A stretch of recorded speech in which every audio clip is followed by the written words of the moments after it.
Hi எல்லோரும் எப்படி இருக்கீங்க? நம்ம இன்றைக்கி ஒரு 5லேருந்து 10 நிமிஷத்துக்குள்ளே செய்யக்கூடிய ஒரு குயிக்கான லட்டு தான் பார்க்க போகிறோம். இந்த லட்டு நம்ம ஸ்வீட்டாக இருக்கும். ஆனால் இதில் எந்த நம்ம சர்க்கரையும் சேர்த்த போகிறதில்ல. நேச்சுரலான ஸ்வீட்டை வச்சு ரொம்ப குயிக்காக செய்கிறோம். குழந்தைங்களுக்கு ரொம்ப பிடிக்கும். கண்டிப்பாக இதை செஞ்சு பாருங்கள்.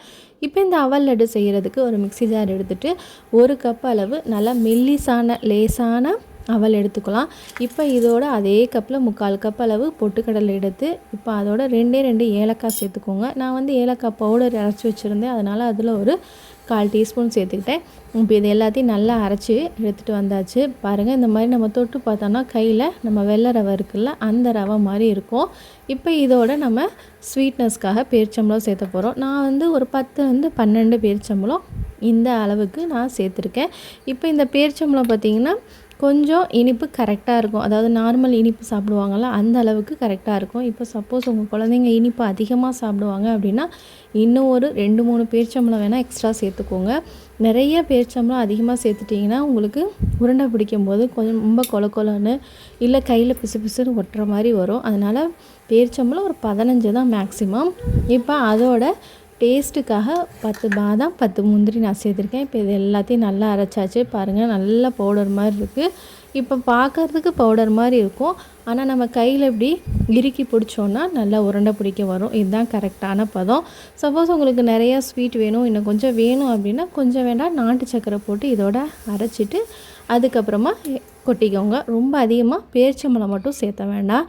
இப்போ நம்ம மிக்ஸி ஜாரில் அரைச்சதை எடுத்து தட்டில் கொட்டிட்டு அதோட ஒரு 2 டீஸ்பூன் அளவுக்கு நெய் சேர்த்துக்கலாம்.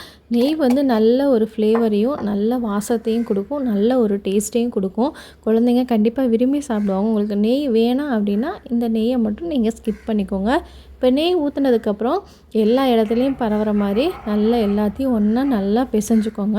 இப்போ இந்த மாதிரி பிசைஞ்சதுக்கப்புறமா நம்ம நல்லா உருண்டை பிடிக்க ஆரம்பிச்சிடலாம். கண்டிப்பாக உங்களுக்கு ஸ்வீட் எக்ஸ்ட்ரா வேணும்னா நீங்கள் இந்த டயத்தில் கூட நாட்டு சக்கரை ஆட் பண்ணிக்கலாம்.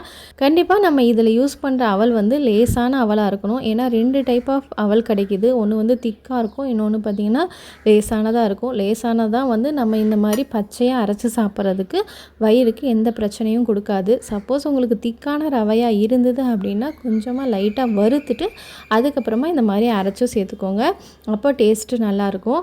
உங்களுக்கு வயிற்றுலையும் எந்த பிரச்சனையும் வராது.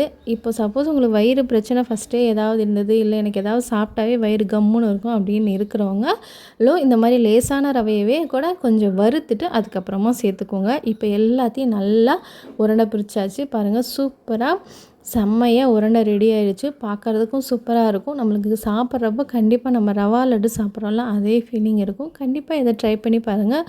உங்கள் குழந்தைங்களுக்கும் கொடுத்து பாருங்கள். இன்னொரு இன்ட்ரெஸ்டிங்கான வீடியோவில் உங்கள் எல்லாரையும் சந்திக்கிறேன். அதுவரை டேக் கேர், பாய்.